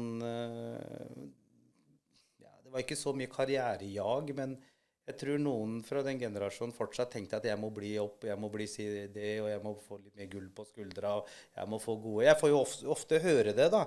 At bare, ja, men er du fortsatt der ute og der nede med den graden og det som er? Så sier jeg sånn at ja, jeg har fortsatt, jeg er stolt over det. Jeg kunne ikke tenke meg, hva driver du med? Nei, jeg driver med noe helt andre ting. Så sa jeg at, ja, du driver med ting som ingen andre ser. Du er ikke synlig, du er borte fra gata, du er inne på et kontor og sitter og jobber der, men hvis du trives med det, kjempebra. Men det vil ikke jeg være. Så veldig mange forsvinner, fordi kanskje intensjon og motivasjon deres er noe annet enn det å være ute. Så er det sånn, men orker du fortsatt være ute og lempe fyll? Så jeg sa at jeg lemper ikke så veldig mye fyll. Det er mye hendelser som vi er borte og involvert i, og det gir meg mye mer da, hvis jeg klarer å lykkes med det. Hvis jeg klarer å redde noen, klarer å lappe sammen noen, eller klarer å lede noe som fører til at folk overlever, eller at i et tragisk setting klarer å få... Det har jo vært mye tragiske hendelser også, men det å ta vare på pårørende og familier på en god måte, så de sitter med, vet du hva, tusen takk for hjelpa, liksom. Utfallet får ikke vi gjort noe med, men det betyr liksom mye, mye mer. Det gir deg mye mer tilbake. Ja. Da kommer vi tilbake igjen til det at det har noe med den indre motivasjonen å gjøre, ikke sant? At din motivasjon er noe helt annet enn de som kanskje vil for eksempel satse på en karriere, da. Ja, for jeg hører jo det stadig, er du fortsatt der den dag i dag? Er du fortsatt der? Det er bare sånn der, ja, men hva er gærent å være der? Jeg har en annen kompis som er ganske lik. Du vet jo hvem Han jo også litt på det samme hva skal jeg si for noe mindsetet som du har, da. Jeg tror han lever veldig for den det å være ute i felt, og actionbiten, hvis jeg kan si det, hvor det skjer ting. Og jeg har sagt det til han mange ganger, for han får noen tilbud om jeg skal ikke si så veldig mye hva han har fått tilbud, men at det liksom postinger her og der, men han sier nei, det går ikke. Nei. Men han jo litt skadet sånn som oss da. Han jo også en 78-modell, ikke sant? Ja, det er generasjon. Ja, stapeiser de, vet du. Ja, nei, så det var litt sånn, jeg stolt over det jeg driver med. Jeg er stolt Det over veldig viktig, da. yrket og rollen, og det å være i en del av hovedstadsinnsatsen og politiet. Det har alltid vært en sånn stor del, da. For du må faktisk jobbe for å komme dit. Det stilles litt krav. Tror dere får litt lite kreditt for det? Ja, det var helt Det litt åpenbart. utakknemlig. Ja, veldig. Vi får jo mye Jeg tror kritikk. ikke man ser hvor mye dere står i, og hvor tøft det kan være på mange måter. Vi jo bare mennesker, vi òg. Vi må jo omstille oss hele tida. Ja. Det omstilling på omstilling. Hadde jeg kanskje jobba i helse og veit at jeg får stort sett bare helseoppdrag, ikke sant? Med litt pluss-minuser her og der. Men når du kommer hit og kan få alt fra mellom Ingen himmel og dager like. Nei, ingen dager. Det kan være fra å redde katt som har skilt seg fast i pipa, til det man leser om i nyhetene, da. Ikke sant? Og det gjør jo at du kommer dit hver dag på jobb med blanke ark. Okay. Og så må du være forberedt på at dersom og så videre. Så det, ja. Litt det samme som når du tok linje 5 nedover, så du vet ikke hvor du havner når du først havner. Så må du bare levere. Der hadde du et annet valg, da, men det greit. Ja. Jeg tenker, tror du jobben har preget deg, og tror du det har ført til en endring i sinnsstemningen din i perioder? Ja, jobben har nok, eller det livet der har nok endret meg på mange måter. Det vil jeg si. En ting jo den belastningen man har ute, og all det aspektet man ser, men også litt på hjemmefronten også, hvis jeg kan si. Det jo krevende å jobbe turnus og hele tida jobbe dag, kveld, natt, og så skal familielivet ivaretas også. Og til slutt så blir man jo litt sånn, nei, dette det jeg driver med, det må man bare akseptere. Og så går man litt, man blir litt sånn litt røff, fordi vi prater jo aldri ut om ting, veldig sjelden. Ja, vi gjør det på jobb, har noe debrief og sånn etter det, men i det store totale bildet så takler man jo veldig mye selv. Og spesielt når jeg var et år i Afrika med FN i Sør-Sudan og jobbet der, så man jo veldig mye, og dette må du stå i selv. Og hvis du har behov, så kan du ringe noen, men hvem vet hvilket behov man har? Har du noe debriefing-team der, eller? Ja, det veldig sånn, veldig lett, jeg håper det har blitt bedre nå, det noen år siden jeg var der nå. Men der, i hvert fall når man vokser opp i Norge og egentlig ganske isolert, vekk fra verdenssamfunnet, og når jeg da kom dit, så fikk jeg et mye større verdensbilde og innblikk i hva som foregår rundt, fordi du jo med kollegaer fra hele verden. Og så det ikke et bestemt narrativ som blir pushet inn på deg. Det hverken statlige medier eller andre medier som skal ha et bilde som de viser, ut ifra sine interesser. Så det har nok preget meg på et tidspunkt, så jeg vært veldig kald. Jeg har vært veldig avvisende. Kanskje litt med de man egentlig elsker best, da. Tror du, og det tror jeg nok det jo litt som ledende spørsmål, men jeg regner med at familien merker det litt rundt, enten det kone eller det barn, søsken, barn. Var det noen som tok litt tak og sa at du... Ja, det var greit? Ja, jeg må jo si det, så selvfølgelig kona mi fantastisk dame, og all honnør til hun som har egentlig stått sammen med meg i veldig mye, da, opp gjennom nå snart over 7 år. Så man blir jo litt blind på det selv, og man vil jo ikke innrømme sine svakheter, men på et tidspunkt så tenkte jeg at vet du hva, det greit. Nå holder det. Ja. Og det er også litt med tanke på hvert fall sånn som jeg var i Afrika, og så det du ser da, det er jo krigsherja siden tidenes morgen, nesten. Alle er jo, det er generasjoner med traumatiserte mennesker som du skal jobbe med. Men så ser du de små glimtene i livet og hverdagen med de som er der. Og det var jo der jeg endelig, altså da hadde jeg vært trener også med på fotball og idrett i noen år. Men når jeg reiste og kom tilbake, eller når jeg reiste, og i hvert fall altså før jeg kom tilbake og så det som var der nede, og den gleden kultur og idrett ga i et krigsherja område til mennesker som ikke har noe. Vi har vokst opp med det der med vår kultur og religion og gi og stille opp for de svake og sånn, så den har jo alltid ligget der. Hjelpe mennesker, om det er her eller der, eller om det er naboer. Noen tror sånn at du kan ikke prate med norske fordi de er liksom vantro og alt det der, men ikke sant? Men vi hjelper jo, vi har vokst opp naboer, hjelpe dem hvis de bærer tungt, har handleposer, hjelpe og så videre. Stille opp for dem, så den har jo alltid vært der. Og så ser man jo liksom hvor sårbare mennesker er, men likevel hvor glad de er i livet. For små ting. For bitte små ting. Og det å bare få en fotball og løpe i et område, i en flyktningleir, eller hvor det enn måtte være, med ingenting, så tenkte jeg sånn, fy søren, den krafta, den gleden, idretten og samholdet gir, den ble jo forsterka, så jeg ble jo enda mer glad i når det var fotballturneringer der, eller sammenkomster, eller om det bare var en sånn social gathering sammen med de som på en måte er der, enten om det var i-leiren eller utenfor. Så når jeg kom tilbake, så merket jeg, du merker det veldig fort når du har vært et år, i hvert fall nedi der, og så kommer du tilbake, så merker du stort skille allerede i Amsterdam, hvor selvegoistiske vi er og har blitt. Det er litt sånn morsomt, fordi når man flyr tilbake utenfor Europa, men du begynner å nærme deg nordiske breddegrader, så er det en eller annen stemning som endrer seg. Ja. Og i det flyet lander, så er det liksom det er jo sånn resetta og nesten litt, unnskyld at jeg sier det, sånn litt depressiv. Ja, det var litt sånn, og jeg merket det veldig godt, men jeg var liksom ikke så bevisst på det. Jeg kom tilbake og tenkte at alle er bare opptatt med seg selv her og sitt, og mens når vi var der nede og tok fly sammen med ukjente, så var det jo bare å prate, og står på en bussholdeplass og bare, hallo madam, hvordan går det, hva skjer, hvor skal du, skal du også til? Ja, men der kan vi slå følge, vi kan sitte sammen, og bare den der måten å sosialisere på en helt annen måte, hvor mye mer energi det gir da, enn å komme tilbake og så bare alle er liksom, og spesielt når etappen går videre hit, da var det en periode jeg følte meg veldig isolert da. Fordi jeg fikk jo ikke noen nyheter og det store verdensbildet plutselig.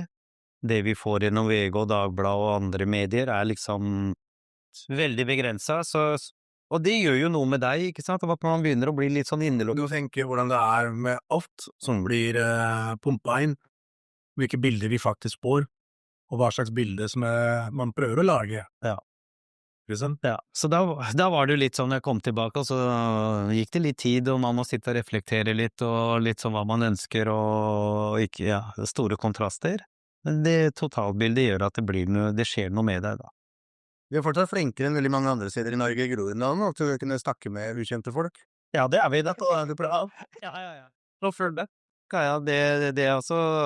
Det merker jeg veldig, at det er jo sånn, det er veldig mye lettere å snakke med fremmede og komme i en prat, og man står kanskje på, la oss si, hva heter den der restauranten som er borte på Kalbakken, og Stop and Go, for eksempel. Ja.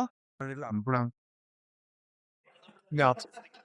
Men det er ikke uvanlig når man kommer dit 6:00, det er masse mennesker som står i grunn, og begynner å prate med her enda mennesker, ok, ny kveld, god middag. Ja, god middag, ja.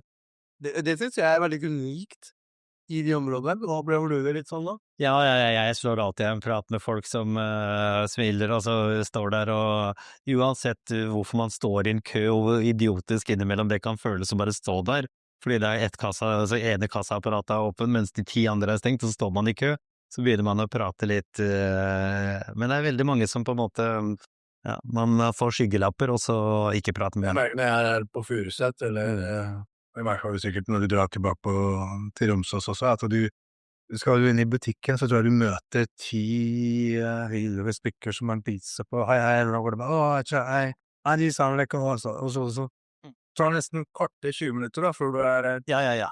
Kona sier det hver gang du skal opp dit, du kommer ikke hjem med det første.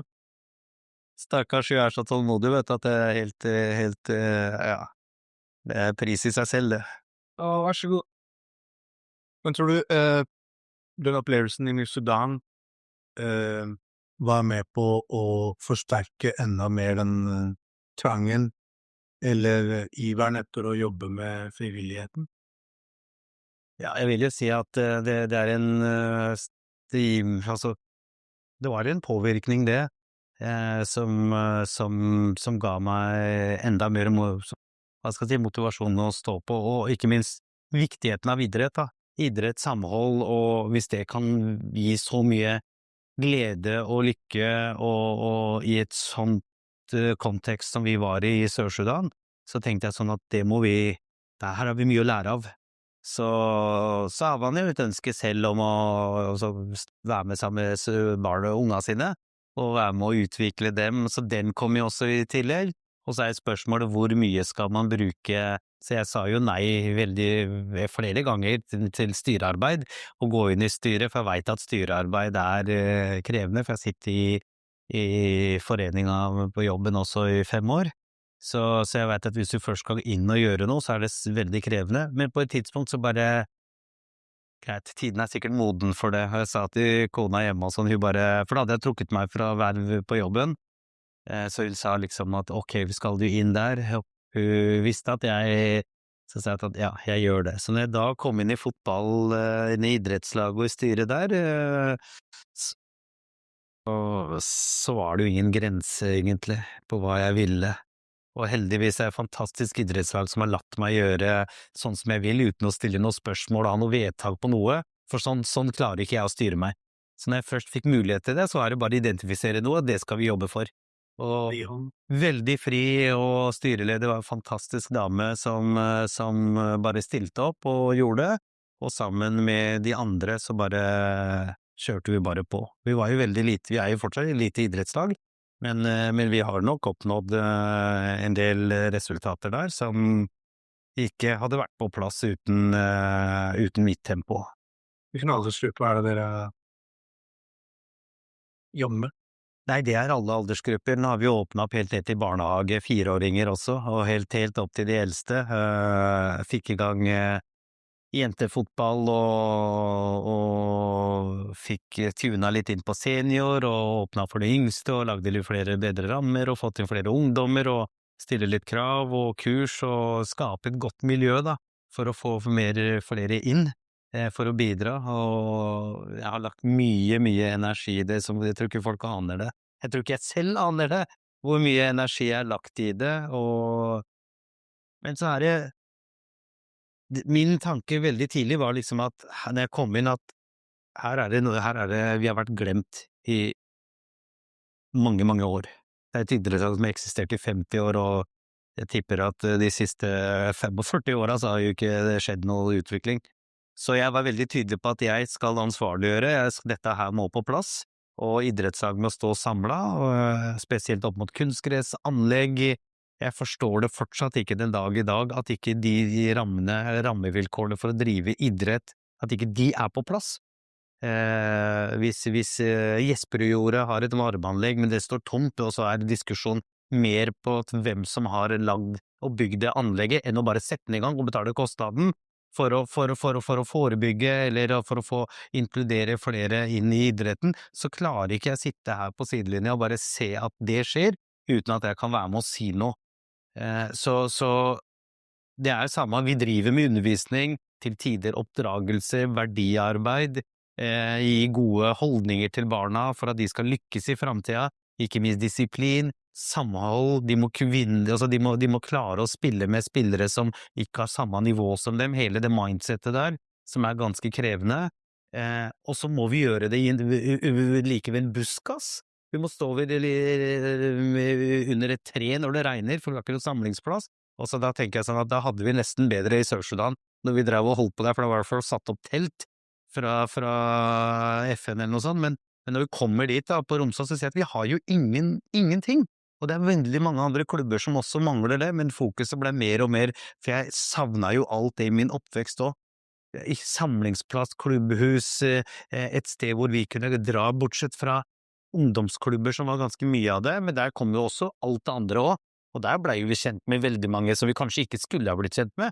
Ja, jeg tror noen glemmer litt når alle snakker om hva kan vi gjøre for å ikke ha utenforskap, ha flere klubber, men jeg tror man glemmer litt det at de klubbene også kan være et arnested for veldig mye annet. Ja, og det jeg ble jo kjent med veldig mange via klubbene, om det var der, eller om det var nede på klubb nede i byen, eller til Ammerud, eller Grorud, eller hvor det enn måtte være, så ble jo hele tida vi flytta, og på de klubbene så var det også de gutta som på en måte hadde litt utfordringer, og da blir man jo kjent med de som man klarer å identifisere seg med. Uten at det har vært noe negativt i den forstand, men det er bare at horisonten utvides, og noen lykkes å klare å holde seg litt igjen, mens andre blir dratt inn. Så da ble jo det perspektivet mer og mer viktig enn kanskje det sportslige, selv om vi prøvde å få opp det, vi prøvde å få opp nivået, men samholdet der gjorde jo at for barna har fått veldig mange gode venner. Den generasjonen den eldste min, fantastiske gutter, selv om de slutter, så møter dem og spiller fotball, og fortsatt nå hver fredag er de med idrettssalene, det er snakk om 18-åringer, 19-åringer, som møter der og spiller fotball med venner, i stedet for å drikke seg full og ruse seg, sånn som veldig mange andre gjør, fordi de skal på byen. Og da snakker jeg ikke bare om østkanten, men spesielt vestkanten også, hvor det hverdagen, hvis du går ned i byen og ser, er faktisk ikke sånn som vi beskriver det i media. Ja, så fokus er jo veldig sterk på våre bydeler, enten det er media eller politikere. Blir veldig mye i bydelene, så tror jeg nok nivået er på et helt annet level, uten at jeg tenkte på mye innenfor det, men jeg tror det er noen helt andre utfordringer som vi kanskje ikke sliter med her. Ja, du ser jo ikke noen av ungdommene våre der oppe fulle, for eksempel, eller for den drikkekulturen er jo ikke der, selv om man kanskje gjør Drikkekultur, drugkultur. Ja. Så der ble det jo når jeg så det, og så er det jo sånn at når man har vært med og trent, og så bygd gode relasjoner, og er den personen som vil stille opp for andre, og når unga har det litt tøft, så jeg bare, vet du hva, kom her, jeg hjelper deg så å fortelle litt hvordan det var før i tida, sånn, og ja, hvis noen beefer med det, så sier jeg, faen, kom her, vi drar opp taren. Vi tar den, hva skal du ta, skal vi ta med baltre? Nei, det er for kjedelig. Ta med noe mer juicy, liksom, så går vi tar den. Og så bare, nei, det er ikke så lurt.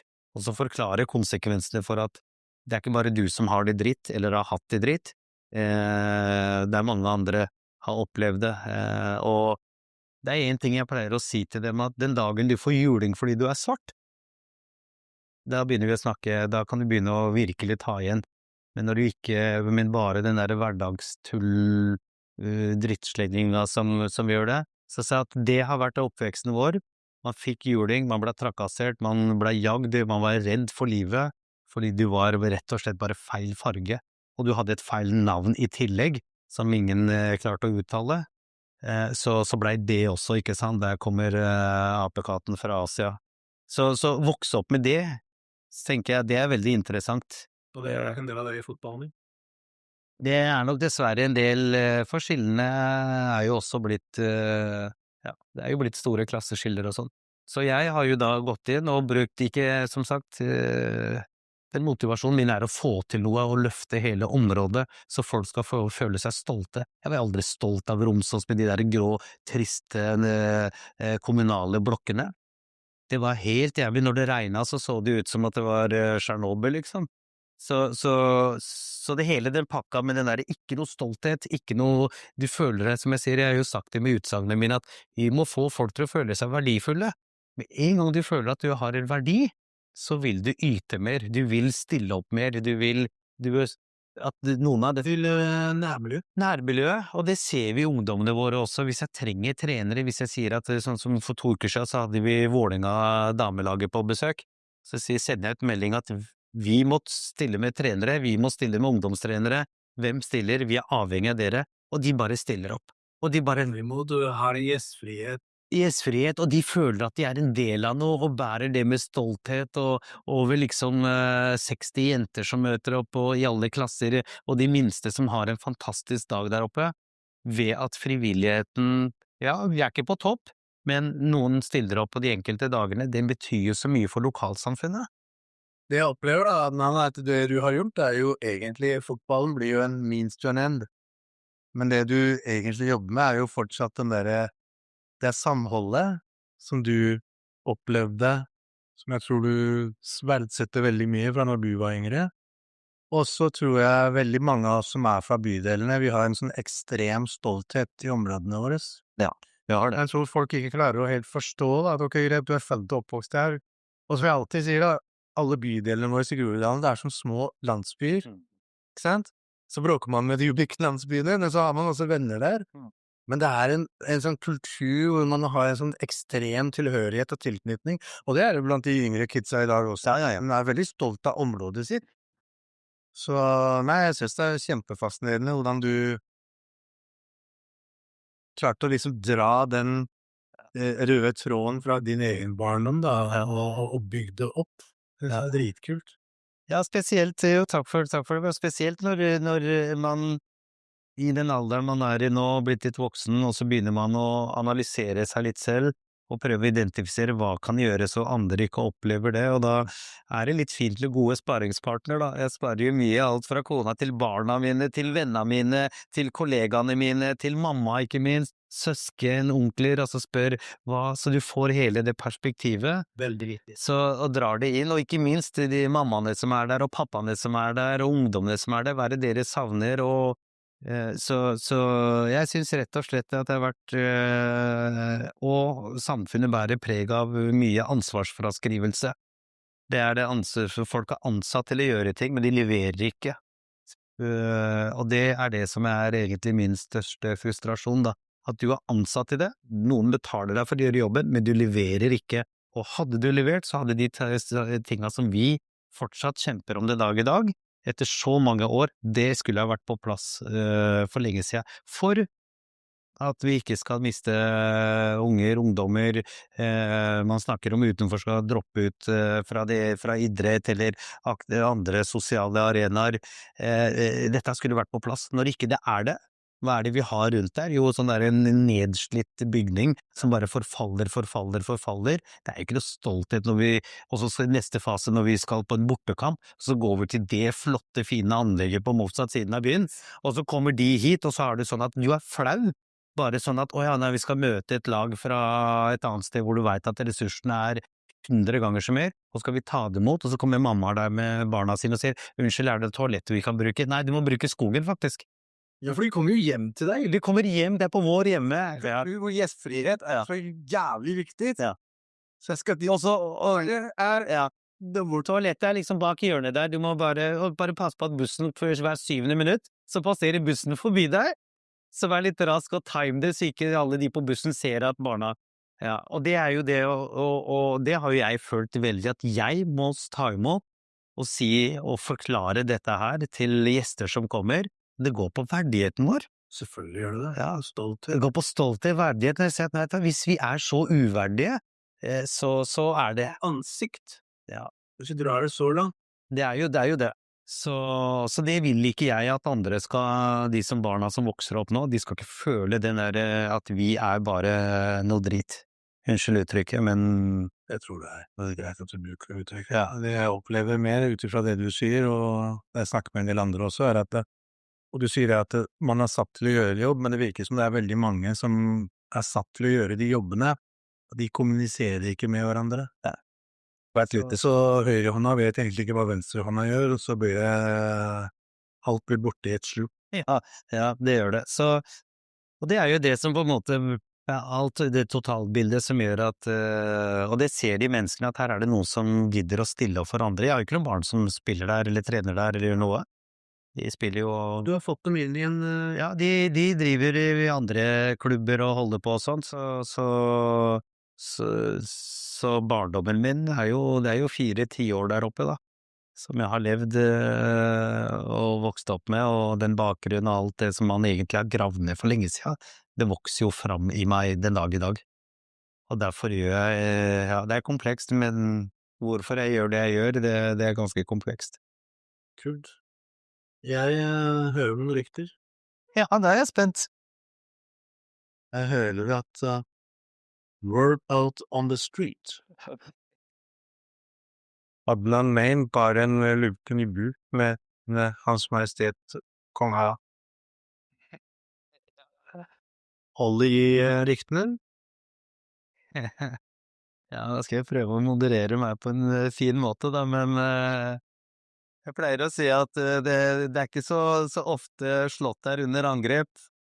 Og det er for ikke så lenge siden så sto jo slottet og brant. Og uten å si hvem som var og slokka og løste den episoden der, og ikke hørt noe etter. Ingenting. Derfor er både jeg og min kollega, vi begge har blitt litt snurt på skuffet. Det kan man si, vi er litt skuffa. Så beskjeden er at dere burde egentlig få en guidet tur, og kanskje en liten audiens, fordi at dere slukket den brannen. Ja, det hadde ikke vært urimelig. Det hadde det ikke vært. Ikke tatt vedkommendes. Ja, det blei en stor sak, og det var jo morsomt å se det litt sånn i ettertid hva vi hadde vært en del av. Så ja, nei, ryktene sprer seg fort, kan man si. Jeg håper du får noen medaljer for det. Bare kanskje går videre. Vi får se hva det ender med. Men før det skjer, da, jeg tenker du er en mann med utrolig mange baller i lufta akkurat nå. Det er mye det som skjer. Vi har en del kontakt på vår telefon, face to face, og det er vi som hele tiden mye som skjer. Og jeg husker det ene gangen vi møttes, så vi satt i nesten 4 timer. Skulle egentlig ha vært på et annet møte. Ja, sånn var det. Men hva er planene dine fremover?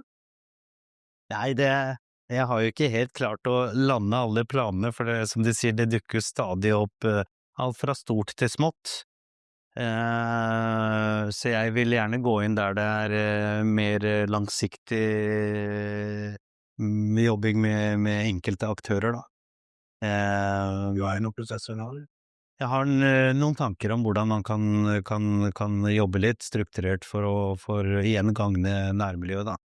Men idretten vil jo fortsatt være, jeg har jo fortsatt lyst til å være der. Nå har vi fått på plass nesten på plass en ny bane med fullt undervarme som andre klubber også kan ta del av og ta nytte av, og når vinteren slår inn for fullt, så er folk velkommen opp til oss så langt banetid er der, og fordelingene. Så det er jo litt større perspektiv på at det er ikke bare for oss, det er for at andre klubber som ikke har de mulighetene, skal også få lov til å trene og holde idretten ved like gjennom en vinter, og i fjor så var jo vinteren veldig tøff, og når da banen er stengt, så blir frafallet også ganske høyt enkelte steder. Så de rammene rundt der må vi jobbe med, for det mangler fortsatt veldig mye rundt den banen, og så er vi i et spennende prosess hvor vi jobber for å planlegge et aktivitetshus, som jeg sa etter idrettsgalla nå, at det vi får av midler og alt det vi fikk, det gikk jo rett til å prosjektere, så den vil jo jeg ha på plass, fordi det betyr så veldig mye for menneskene og for samfunnet der, da, at man får noe, ja, hvor også mammaene kan ta med unga sine, og kanskje vi kan, ja, gå på do, ikke minst, men kanskje vi klarer å få på plass lite lekerom hvor de kan holde på mens vi har møter, og vi har det sammenkomster, og de kan sitte inne og se barna sine spille fotball ute i alt slags vær, for det er ikke noen unnskyldning. Så jeg har jo fortsatt det perspektivet at vi må få gode rammer, vi må ha ting på plass, ellers så forfaller idrettslaget, og det mener jeg. Får vi ikke de tingene på plass, og det er oppe og nikker, og menneskene er med og drifter dette her, så kan man nesten bare legge ned alt. Jeg tror du vil klare, du virker som en person som er veldig målbevisst, og du går all in, litt farlig motstander, så du vil klare å lande veldig mye av det du bestemmer deg for. Jeg tenkte, det var en ting jeg drev og tenkte på nå gikk det litt sånn i glemmeboka mi plutselig. Faen, hva var det igjen? Nei, jeg har aldri vært noen tankeleser, Du er jo alt mulig rart, men du er ikke... det er jeg ikke, jeg har vært det også. Ja, det er et spørsmål, altså. Fikk fra en bekjent av meg, han som lurte på, jeg kan spørre han kommer og sier, ja, kan spørre han, det mange damer som har bedt deg om å arrestere dem med håndjern og Ja, det er jo alltid det, som jeg sier, det er jo ja, jeg kan ikke noen vil jo si at det er jo det som er sjarmen med jobben vår, da, men det kommer jo stadig det er ikke noen grenser for hva ja, det er ikke noen grenser på hva idiotien setter jo ingen grenser. Så vi får jo en masse interessante forespørsler, da, kan man si. Lars, jeg håper det svar...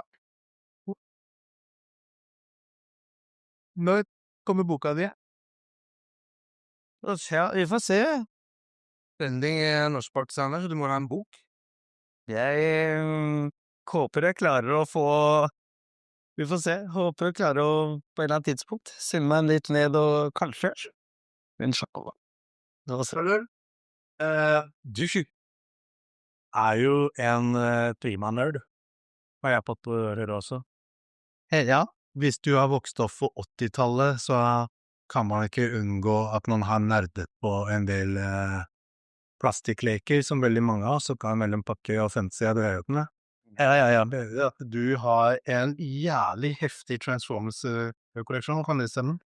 Ja, altså heftig og heftig. Jeg har jo spart på mine gamle leker som jeg hadde. Jeg var veldig glad i Transformers. Så 84, 86 modeller og det som var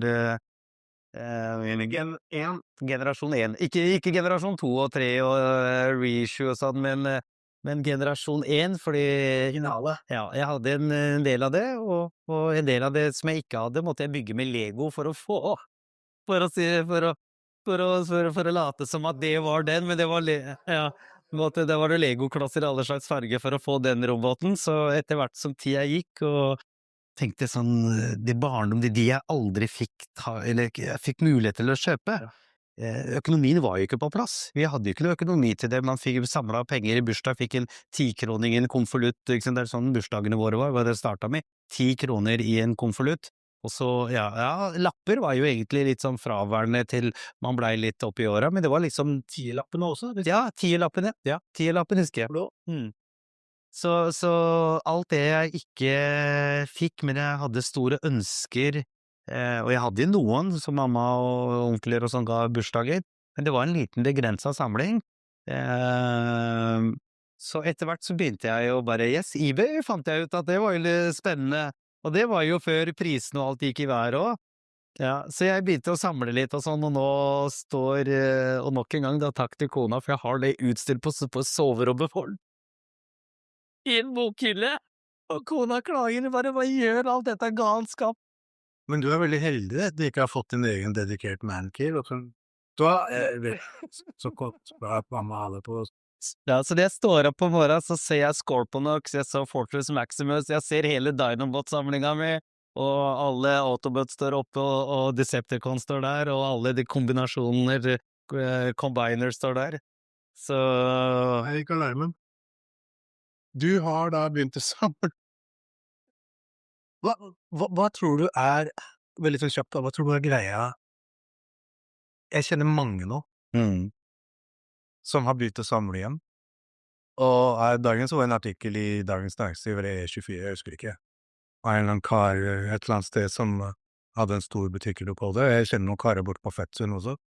de må besøke jeg. Ja, det har jeg sagt til Kenneth også. Vi må ta en tur dit. Ja. Men hva tror du er greia rundt det, som gjør at veldig mange i vår alder nå begynner å samle på det igjen? Nei, det er jo de gamle barndomsminnene som kommer tilbake, da, som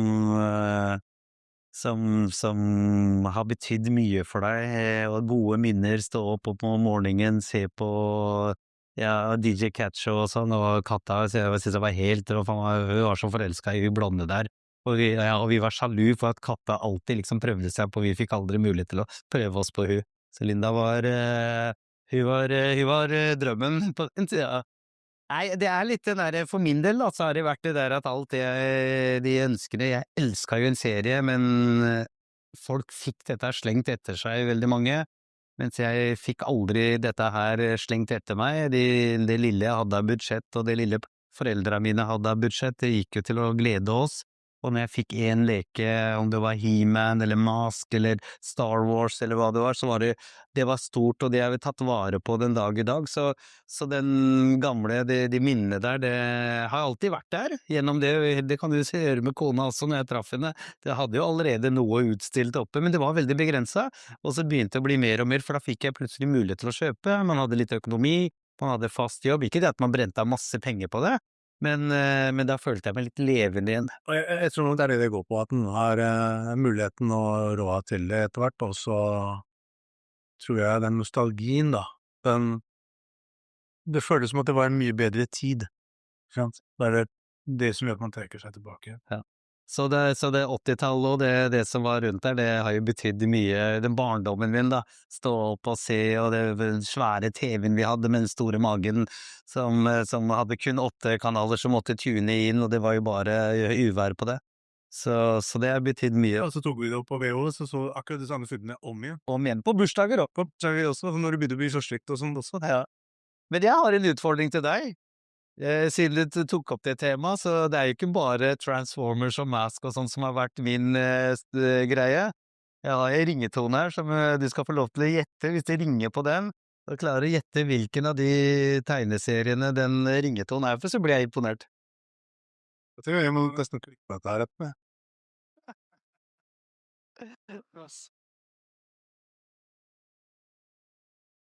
Dobbeltlyd. Det ringer en gang til. Det ringer en gang til. Jeg ringer igjen. Jeg tror jeg ringer en. Jeg har bygget tapp på andre. Jace and the Real Warrior! Det er for oss. Da vet du at det er helt bredden på både der og bredden i idretten. Jeg er imponert. Du skal få en iPhone. Nei, men du har ikke nevnt det de gangene vi har pratet. Nei, det er fordi de hadde ikke leker. Nei, men derfor bygde jeg det med Lego.